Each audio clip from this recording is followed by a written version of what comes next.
July 1943, the Eastern Front. Hitler launches an unprecedented panzer blitzkrieg against Stalin's formidable Red Army. We were more and more convinced that we could do it. Two armored giants go turret to turret in the biggest tank battle in history.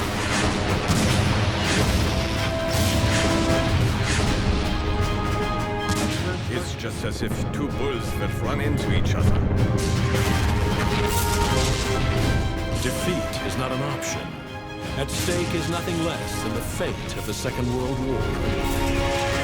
In my soul, I knew one thing and one thing only. Whether or not I die, I would stay on the spot till death, and I will win. This is tank warfare at its bloodiest. This is the Battle of Kursk.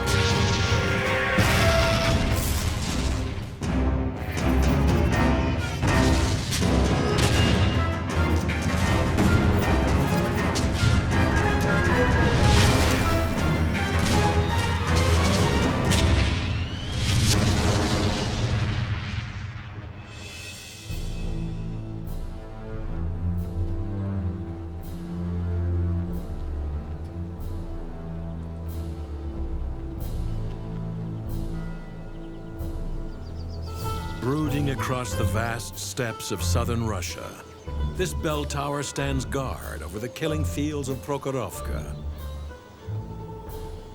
A sentinel at the epicenter of what was the biggest and bloodiest tank battle ever.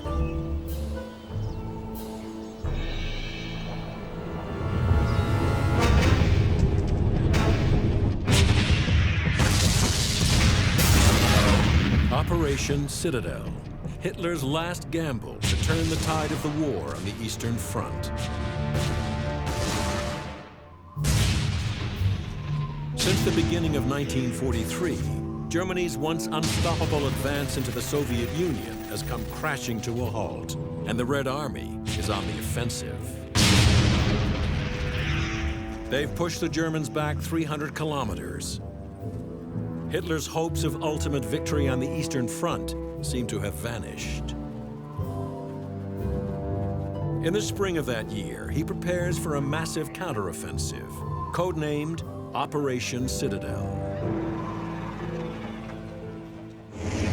His plan is to launch a large-scale pincer maneuver to cut off the Soviet-held salient centered on the industrial town of Kursk. The goal, encircle and destroy more than 500,000 Soviet forces in the Kursk bulge. Leading the attack for the first time are the elite troops of Hitler's Praetorian Guard, 3 Panzer Grenadier Divisions of the infamous SS, including the Death Heads. We were all under 20 or 25, and we were all faithfully German, who believed in their fatherland.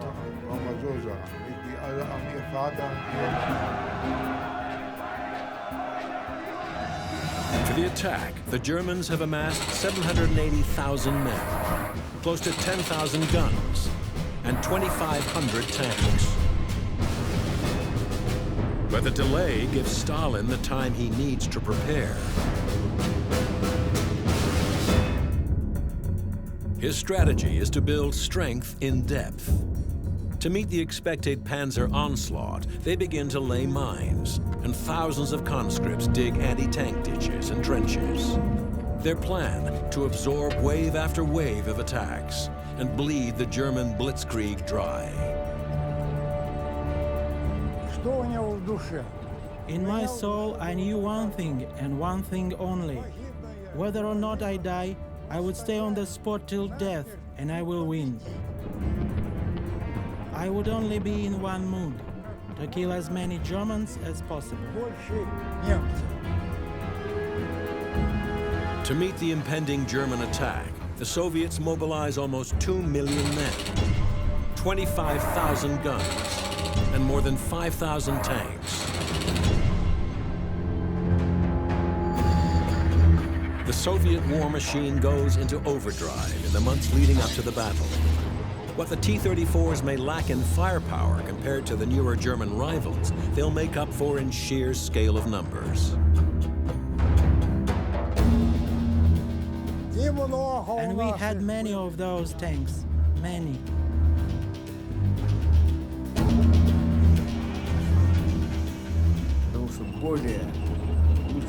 I did not just like the T-34. I was in love with the T-34. Why? Because there was no tank out there that was better.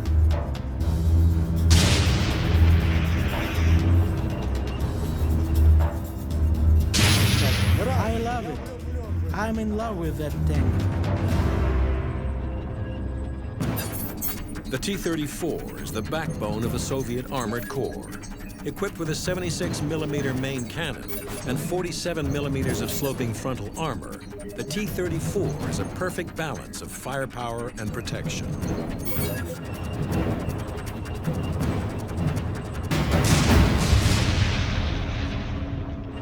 By the early summer of 1943, the Red Army has dug in thousands of tanks, and across the vast Kursk salient, they've laid more than 400,000 mines and have prepared over 4,000 kilometers of trenches. Finally, they are ready for the Germans to attack. And at midnight on July 5th, that's exactly what the Germans do.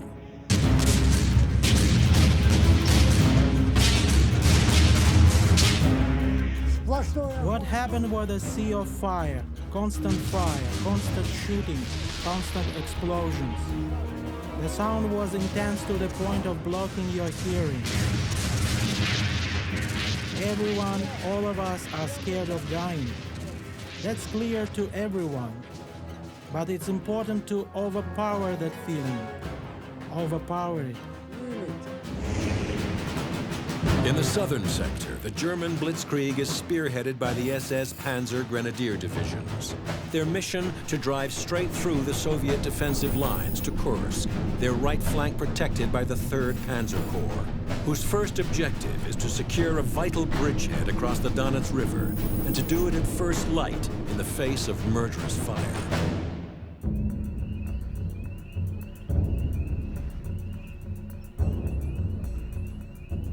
We knew that we were the first who had to cross the Donets River, a water obstruction which we knew had steep shores and was quite swampy. Steile Ufern, war etwas sumpfig.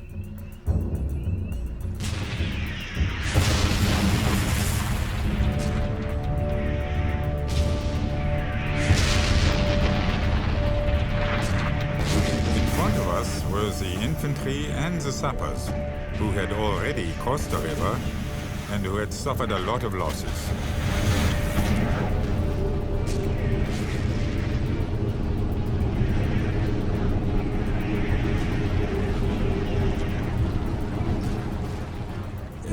The Russians knew our intentions and had positioned their artillery, and we were met with huge artillery fire. Artilleriefeuer.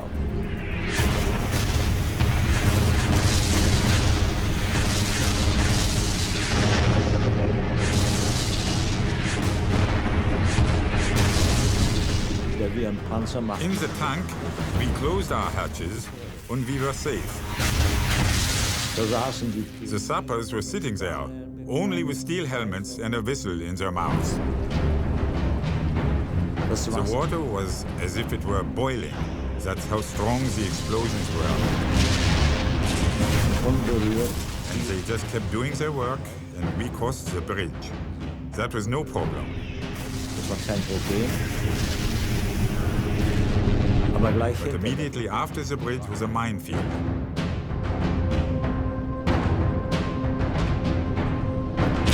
There were anti-personnel mines that couldn't harm the tanks. They simply shattered. But the infantry wasn't able to follow us anymore.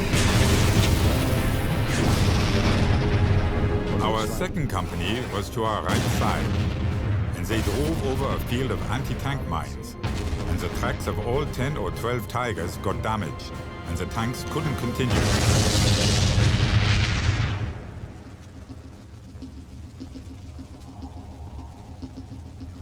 On the right flank, the Germans suffer heavy losses, but nothing can stop the SS in the center. they punch a hole 20 kilometers wide and 15 deep into the Soviet defensive line. When the skullheads came, they were afraid. We had good soldiers. We just had the reputation that we were just breaking through everywhere. That we were marching and attacking, regardless of the consequences.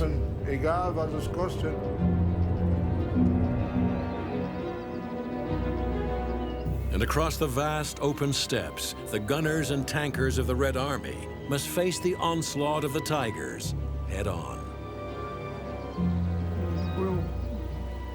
I was a commander of the 3rd Artillery Company.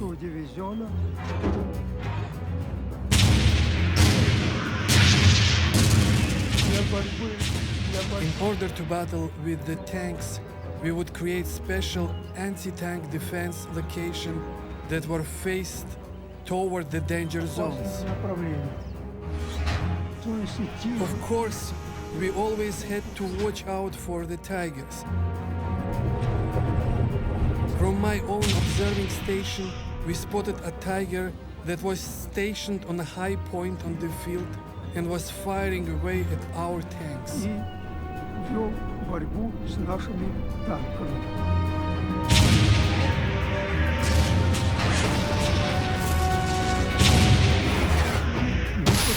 It just stood there, and it would not let any of our tanks come close. No matter what we did, how we tried to go in from right or left in order to blow it up.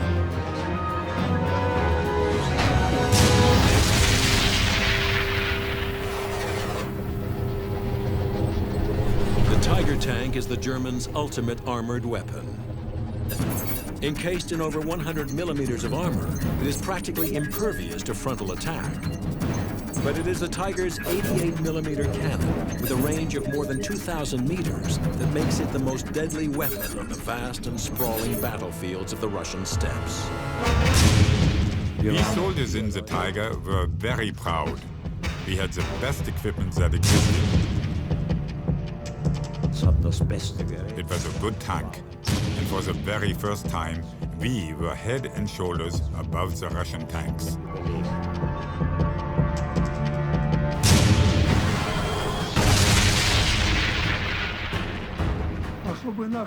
In order for our tanks to get Tigers or Panthers, we would have to get a minimum of 300-400 meters and get them on their side up. You see the type of the situation we were put in? And as the Tiger tanks continue their seemingly unstoppable advance, it's not only Kursk that is now at stake, but the fate of the entire Russian motherland. We had a heavy feeling on our souls. We were contemplating whether or not we would be able to hold them off and hold the territory.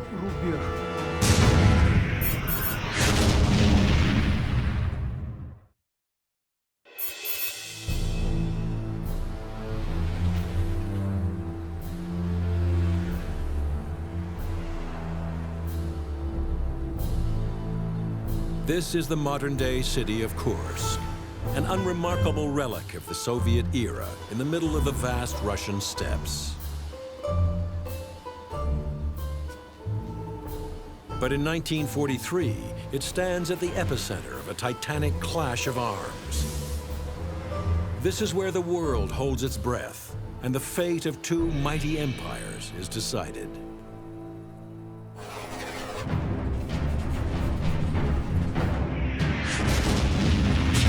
July 5th, Hitler launches Operation Citadel. His elite panzer divisions slam into the Soviet defenses, and the Eastern Front is set ablaze.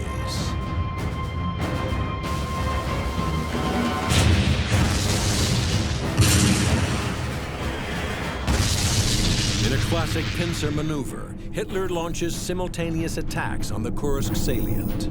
His goal, to encircle and destroy the Red Army.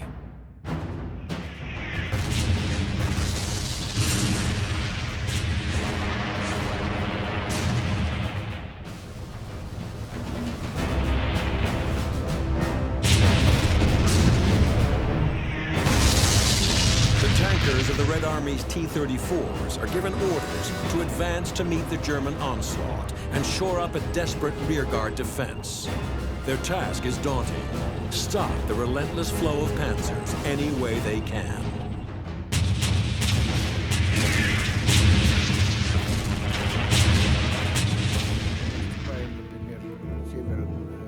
We were headed from north to south, and in the river Psel, where the small streams flow into it after it rains, and created mini valleys.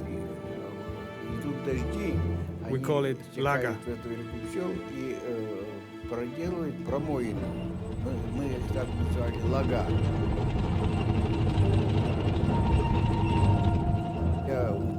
Well, my tank went into one of those mini valleys. It's like a naturally made trench.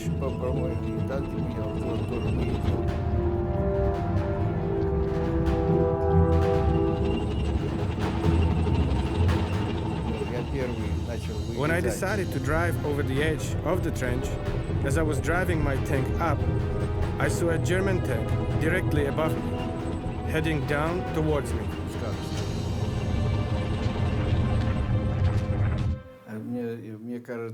I don't think I had any emotions, maybe somewhat of a fear, but I'm not sure. It was so sudden, the tank just showed up. The only overwhelming feeling I had was to get rid of it, to wipe it out or get wiped out. Every tanker knows the best place to shoot at is side armor. And also at the bottom of the tank.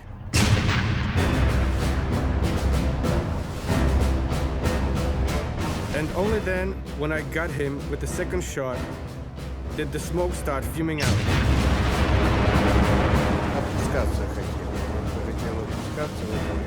As soon as he wanted to descend, I got him. That saved me. But you know, there was always fear. You can't take that away. For a full week, the Battle of Kursk rages. Although outgunned by the Tiger, the Soviets have a seemingly inexhaustible supply of T-34s, and Hitler's master plan is beginning to falter. The Tigers of the SS continue their dogged advance towards Kursk. And the 3rd Panzer Corps has been unable to break out of its bridgehead at the Donets River.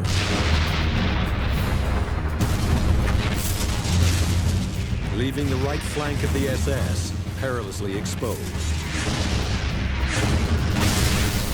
With urgent orders to advance, what they haven't been able to achieve by brute force, they now attempt by trickery.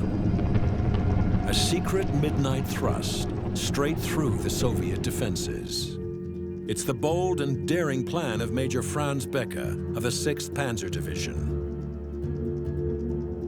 He was famous, well-known, and a valued tank commander who had a 7th sense for everything that was eventually going to happen. Becker's goal was to win over as much territory as possible to reach our target. Others said, let's wait for the daylight. But he said, this is a perfect time for us to attack. And he did it.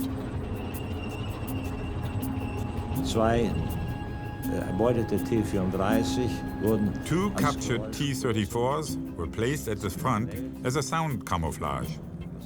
According to martial law, they had been marked with the German Balkenkreuz, but they had been covered with blankets. I had ordered radio silence and no firing. Silently, we passed the first enemy barricade, moving by the deadly anti-tank guns, which remained silent, believing us to be one of their own units. We were able to fool the Russians with the bubbling noise of the T-34s. Everything was going according to plan, but suddenly, a column of 22 tanks appeared heading in the opposite direction. These passed my unit almost track to track. But then 6 or 7 pulled out of the column, turned and pulled in behind us.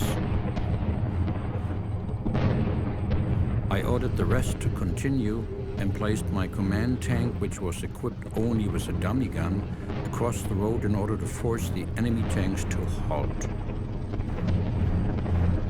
war kühn. He was bold. He was a good commander. We slipped out of our tank, unseen by the Russians. Sneaking up to the tanks, we put magnetic charges on 2 T-34s and jumped into cover. The detonations rang through the night.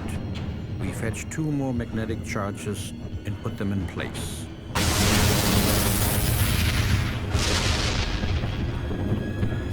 Als sie dann doch etwas The blankets were taken away, and we started firing at them.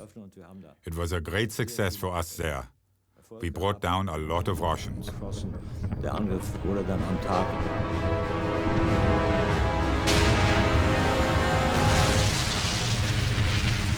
Becker's gamble pays off.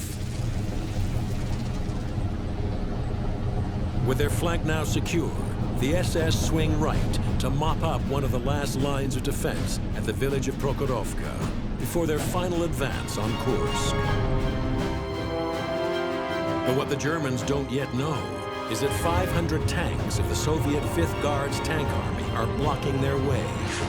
And the biggest battle in the history of armored warfare is about to begin.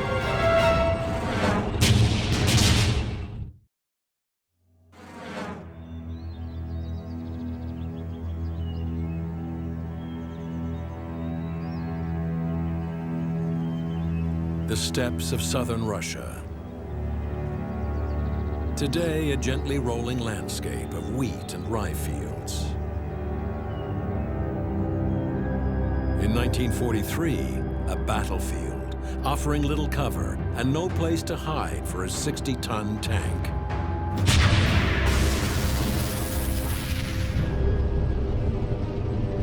July 11th, 1943. Day 7 of Operation Citadel.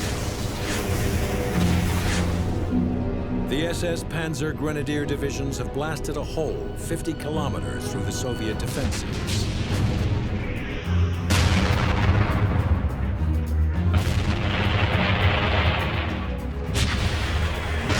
And the Battle of Kursk is about to come to a climax of unbelievable violence. The Soviet 5th Guards Tank Army has been held in reserve more than 100 kilometers behind the front lines. But fearing that all might be lost in the face of the German onslaught, they are now rushed into action to the south of Kursk and prepare to launch a massive counteroffensive on the Germans' right flank from the village of Prokhorovka. At precisely the same moment, the SS swings east, also towards Prokhorovka. Neither side is aware of what the other one is doing, and almost by accident, the stage is set for the deciding tank battle of the Eastern Front. Evening, July 11th. From his command post at Prokhorovka, Soviet Lieutenant General Rotmistrov, commander of the 5th Guards Tank Army, spies tanks in the distance. At first, he thinks they are advance units of his own Soviet T-34s. But then, he gets a surprise. He took binoculars and saw that those were German tanks. It turns out that the Germans decided to carry out their offensive through Prokhorovka. Events have outpaced the Soviet plans for a counterattack. Now they must prepare to meet the German SS head-on.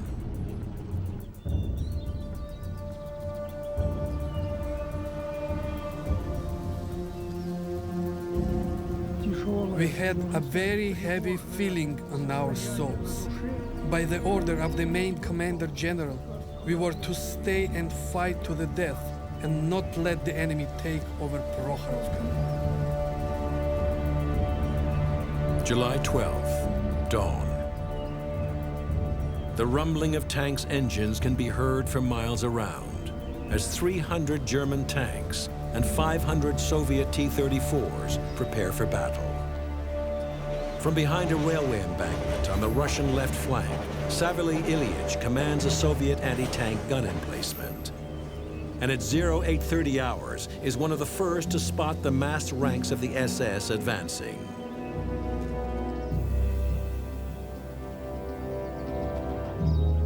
The entire field of Prokhorovka was covered with moving tanks.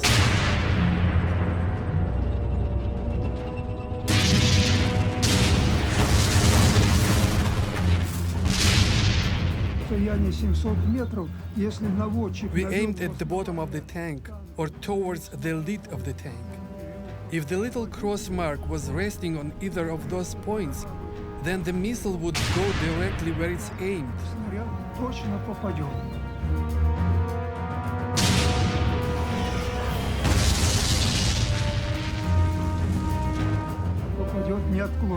It won't sway to the right or left. It'll go directly to the target.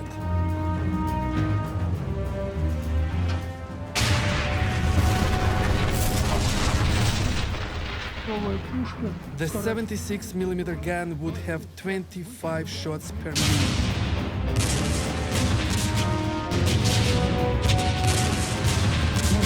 And that's how you could battle with the tanks through direct aiming. You were learning quickly during this war.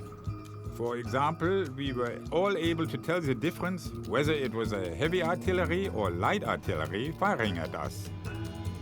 We were able to hear if anti-tank guns were fired.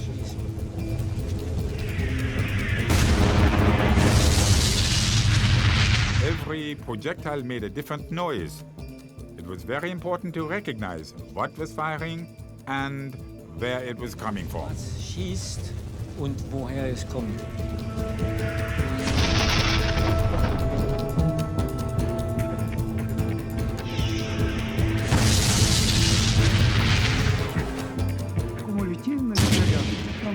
And the armor-piercing ammo had a special mass inside it. When it collided with armor, it would burn through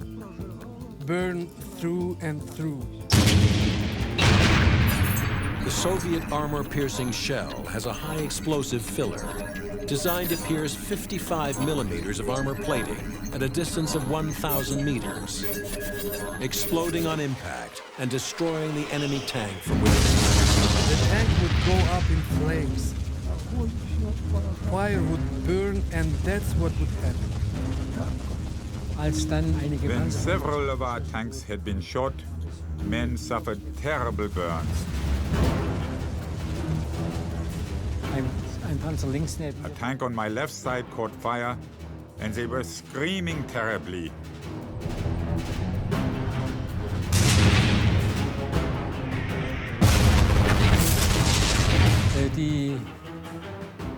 The tankers who made it out had terrible burns on the upper body down to the belt. It was frightful. North of the railway embankment, in the center of the battlefield, Tank Commander Rudolf von Ribbentrop is in the first wave of the German advance towards Prokhorovka, when the Soviets take the extraordinary and reckless decision to meet them head-on.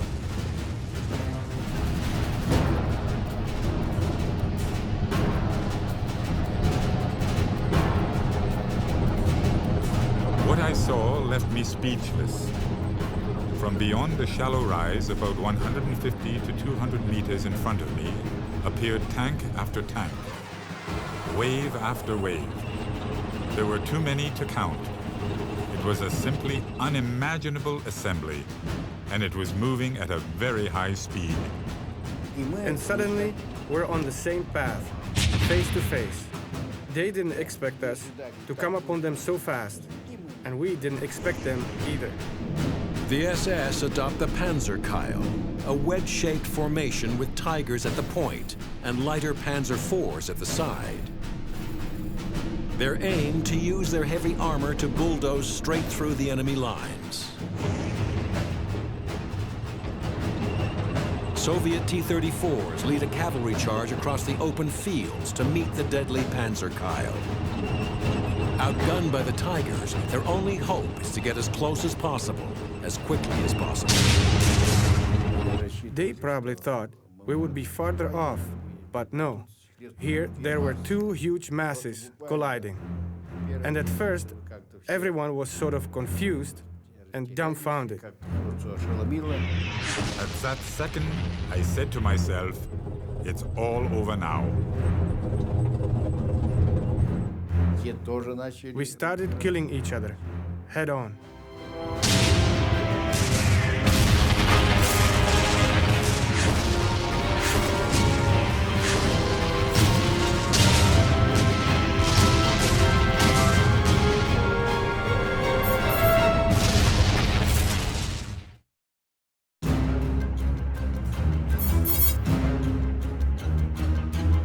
July 12, 1943.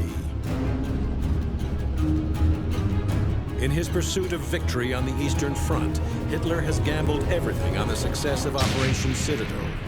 And the mettle of his feared panzer divisions is put to the test on the steppes of southern Russia.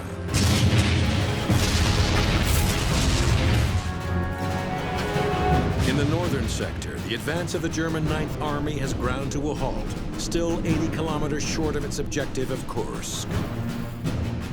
Everything now hinges on success in the south, where the SS have come up against the Soviet 5th Guards Tank Army on the fields of Prokhorovka. Needing to get within range, the Soviet T-34s charge at full throttle against the advancing SS. It's an all-out fight for survival at point-blank range.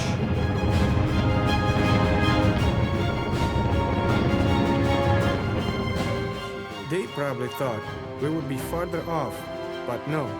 Here, there were two huge masses colliding. And at first, everyone was sort of confused and dumbfounded.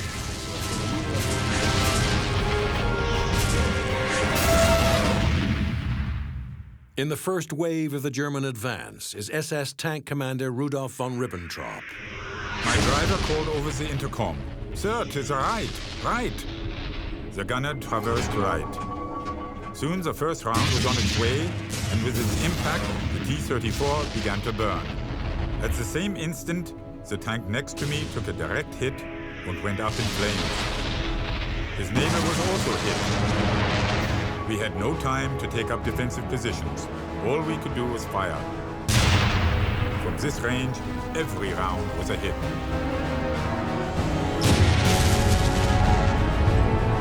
I realized there was no chance of escape. All we could do was take care of what was at hand.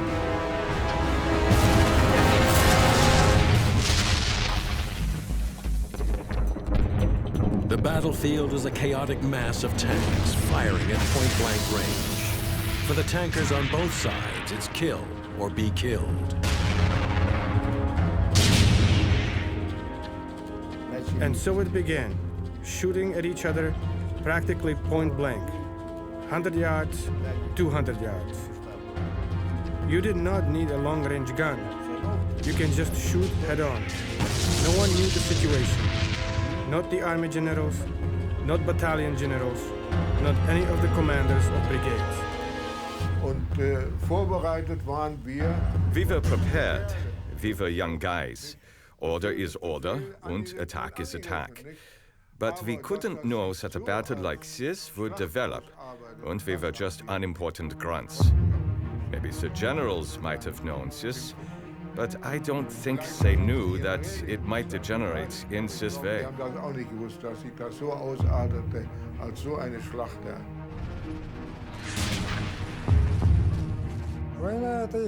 It was a test of nerves for people.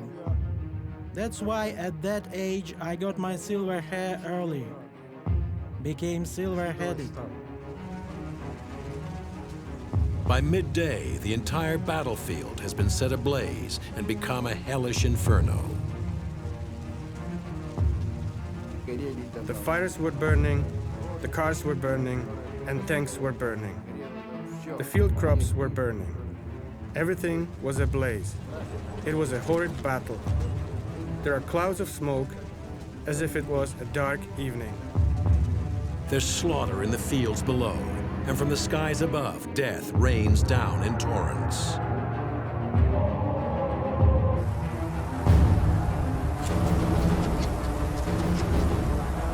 Everyone was bombing. We were bombing, Germans were bombing. The Germans, I don't think they had targets, and that's all. The carnage is indiscriminate. Death comes from every angle, and it's the tankers who are caught in the middle. A person is scared of death.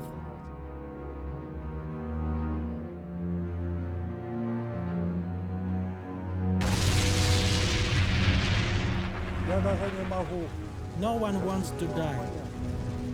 I still cannot understand how my tank got hit. Either it was a bomb or it was artillery.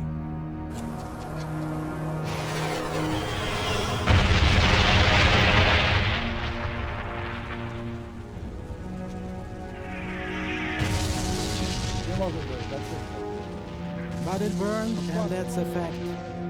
And it burned because it was totally loaded with ammunition and such. And we had extra gas. All of that burns. All of it is fire. Fire consumes everything.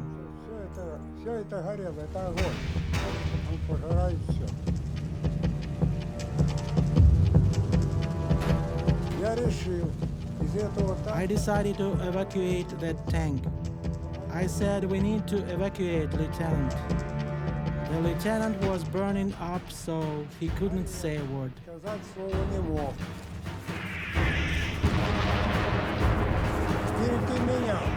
My comrade that was sitting beside me opened the lid of the tank ahead of me. Then when I was taken out of it, all I heard was the explosion.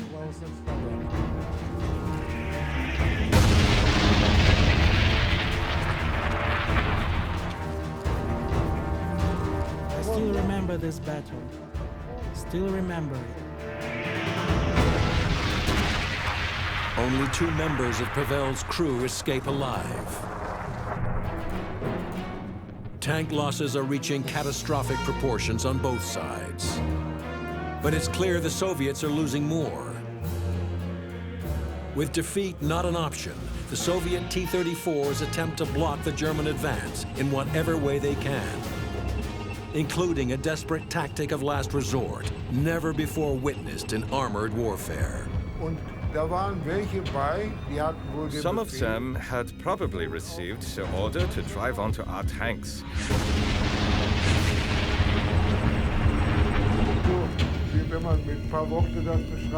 It's just as if 2 bulls would run into each other.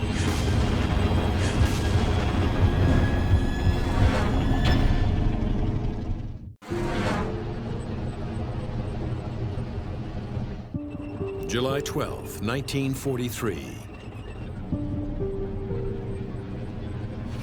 The Battle of Kursk has raged for 7 days, and Operation Citadel, Hitler's last-ditch gamble to snatch victory on the Eastern Front, is about to come to a bloody climax on the fields of Prokhorovka.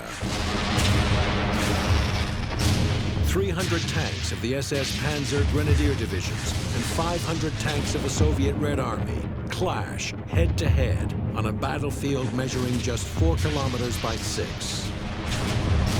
It's the greatest concentration of armored firepower ever yet assembled, and a desperate fight to the death.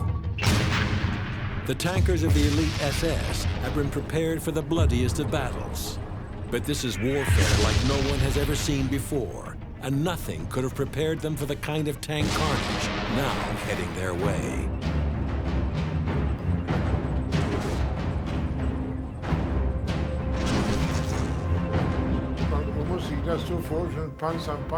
You have to imagine tank beside tank. One big chain of tanks. And on the other side were T-34s. And some of them had probably received the order to drive onto our tanks.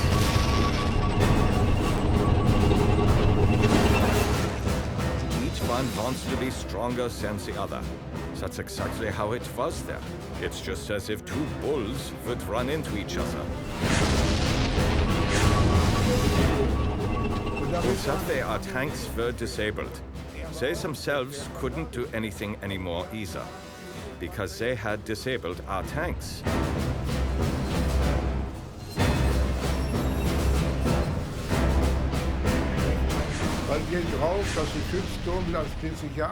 Because once they were on them, you couldn't move the turret or anything. We had never experienced that. It was the first time that the Russians had driven onto our tanks. That was their showstopper.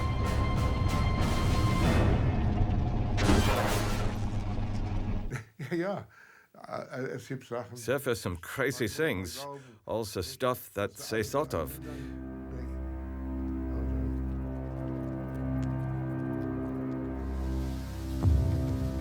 With just an hour's daylight remaining, whoever wins on this battlefield will win Kursk.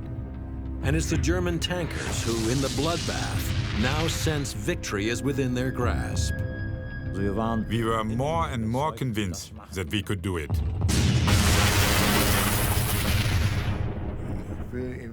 I want to tell you something.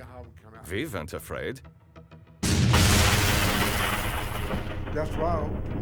So we just kept attacking and attacking. The SS advances relentlessly into the firestorm. The Soviet tank divisions are pushed back almost to the edge of Prokhorovka, and panic now sweeps through the Russian ranks.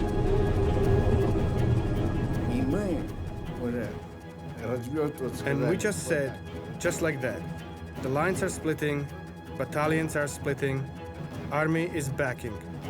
And we were backing up the 5th Army. But the Red Army generals won't give up. They send wave after wave of T-34s into the fight. No matter how many T-34s the Germans destroy, more and more keep appearing to take their place.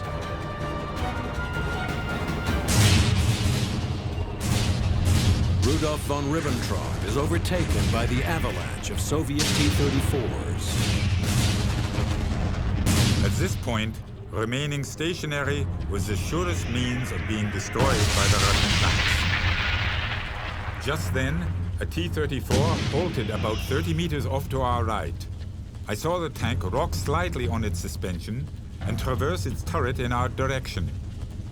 I was looking right down the muzzle of its gun. "Step on it now," I shouted into the microphone. My driver had already put it into gear. We moved past the T-34. The Russian tried to turn his turret to follow us, but was unable to do so. We halted 10 meters behind the stationary T-34 and turned. My gunner scored a direct hit on the Russian's turret. T-34 exploded, and its turret flew about 3 meters through the air, almost striking my tank's gun. While all of this was going on, other T-34s were rolling past us. At day's end, after 11 hours of butchery, neither side has gained any ground at all. The Germans and Soviets are back literally where they first started. The battlefield belongs to neither, and Prokhorovka is strewn with the burned-out corpses of their tanks. The battlefield seemed like a cemetery of armored tanks and technology. On the entire field, on the ravines, on the edges of the forest, lay hundreds of damaged German and Soviet tanks.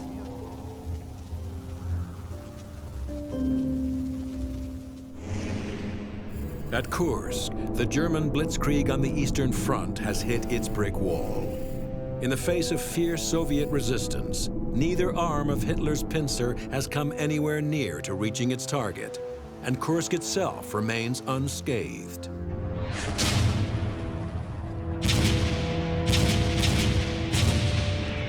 Losses on both sides are enormous. Operation Citadel has taken the lives of 80,000 men and destroyed nearly 3,000 tanks. But the Soviets have held off the Germans.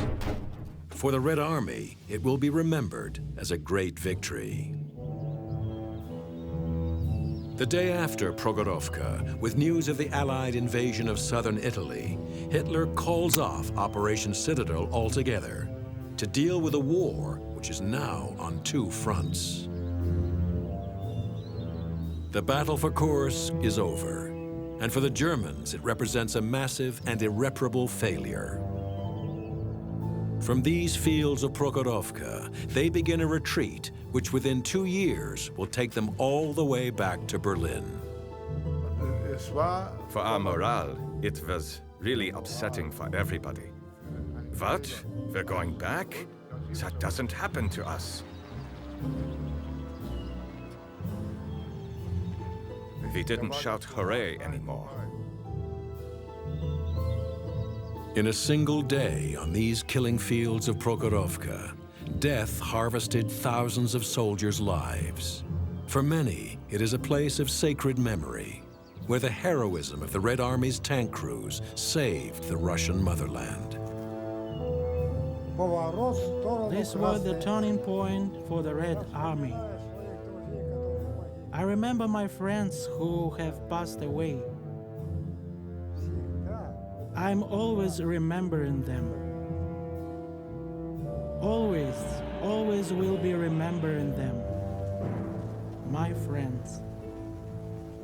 May they rest in peace, as they say, in heaven. Царство им, как говорится, небесное.